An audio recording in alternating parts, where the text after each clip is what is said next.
quelque chose d'essentiel, quelque chose qui va changer votre vie.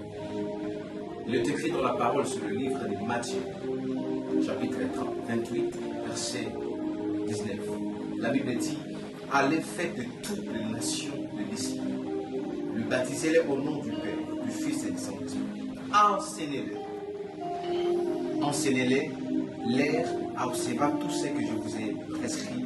Et voici, je suis avec vous tous les jours, jusqu'à la fin du monde. Il y a quelque chose de particulier qu'un réveil que le Seigneur a envoyé dans cette génération. Pourquoi cette génération? Parce que c'est une génération qui amènera le nom de Jésus jusqu'aux extrémités de la terre. Jusque là où le nom de Jésus n'est pas encore arrivé. Alors, cette personne qu'on est en train de parler, tu as entendu parler de Jésus-Christ. Parfois, tu ne sais pas. Tu vois les gens qui prient. Parfois, tu avais la soif de connaître la personne de Jésus-Christ. Jésus-Christ, c'est le Fils de Dieu. Jésus-Christ, il est l'image de Dieu. Jésus-Christ, il est notre Seigneur. Jésus-Christ, il est notre Sauveur. Pourquoi notre Sauveur? Parce qu'on était liés dans le péché, on était liés dans le monde, mais quand Dieu, envoyant son Fils pour nous délivrer, avant que nous puissions avoir la vie. Le but de Dieu, ce n'est pas avoir une nation périe, un peuple plus déméré dans les ténèbres. Le but de Jésus-Christ, c'est de voir toutes les nations deviennent le disciple, deviennent des enfants de Dieu, afin que tu sois sauvé. Le problème quand on parle d'être sauvé, aller faire de toutes les nations les disciples, je l'avais dit, c'est moi. Il est important dans les temps de la fin que l'Église comprenne une seule chose.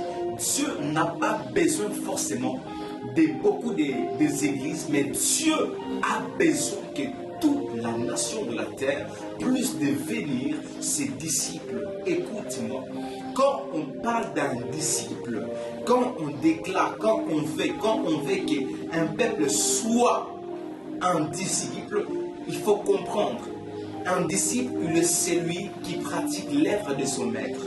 Quand on parle d'un disciple, c'est quelqu'un qui a reçu les enseignements. Parce que la Bible dit, enseignez-les ce que je vous ai prescrit. Tu ne peux pas être disciple de Jésus-Christ sans pourtant passer par l'école que les enseignements de Dieu. Ah ouais, on a beaucoup de chrétiens, mais peu de disciples. On a beaucoup de gens qui prient.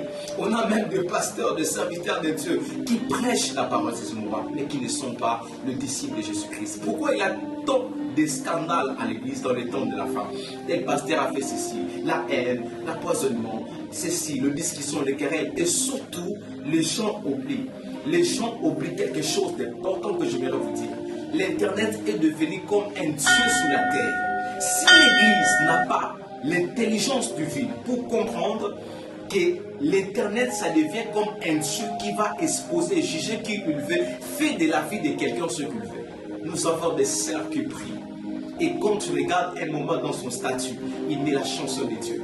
Il met des choses de Dieu. Un moment, c'est lui qui met encore certaines chansons des gens du mondains, la chanson des gens du monde. Et toutes ces choses nous déterminent qui est un disciple et qui n'est pas un disciple. Un disciple, même dans la manière de parler. Écoute, j'ai aimé quelque chose. Lorsqu'on avait arrêté Jésus, une femme m'a dit, regarde, toi, tu fais partie de ces disciples. Elle a dit non. Mais même toi, ta manière de parler, ça justifie et ça montre que tu es un disciple. Même si Pierre s'est caché, même s'il cherchait à renier que ce n'est pas moi, mais sa manière de parler, sa manière de dire, d'expliquer, c'était comme Christ.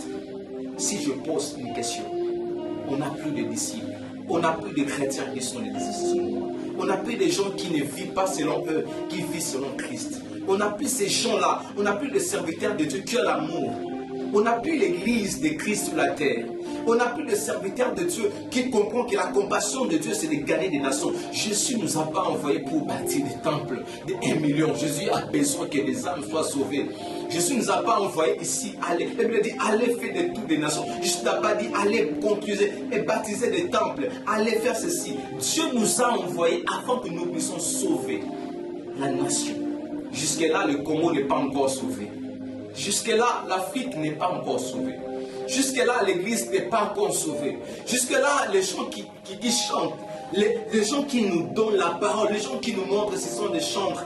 des gens ne sont pas encore les disciples. Ils ne sont pas encore arrivés dans la maturité de devenir disciples. Nous avons des gens qui prient, mais nous n'avons pas cet esprit. Les gens qui sont les disciples. Le jour où l'Église aura les disciples, on n'aura pas besoin de dire à quelqu'un viens offrir. Oh alléluia.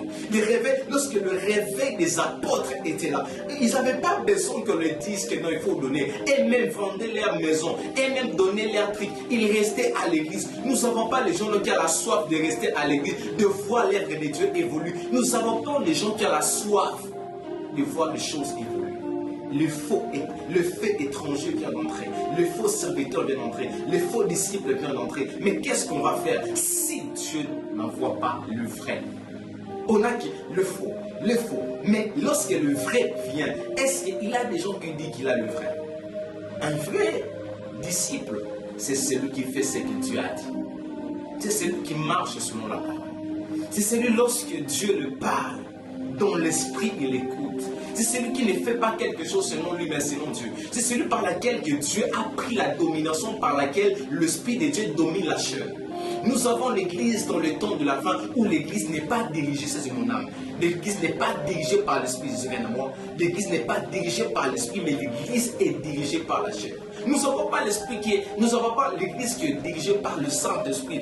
Nous avons l'Église qui est dirigée par notre propre conviction et à façon qu'à ce qu'on pense, et cela vient de Dieu. Bien aimés, nous sommes dans le temps de la fin. Le temps de la fin, c'est ce que Jésus a dit. Le diverge. 5 d'être elle était sage. Bien aimé, je prie Dieu, ma prière pour une personne.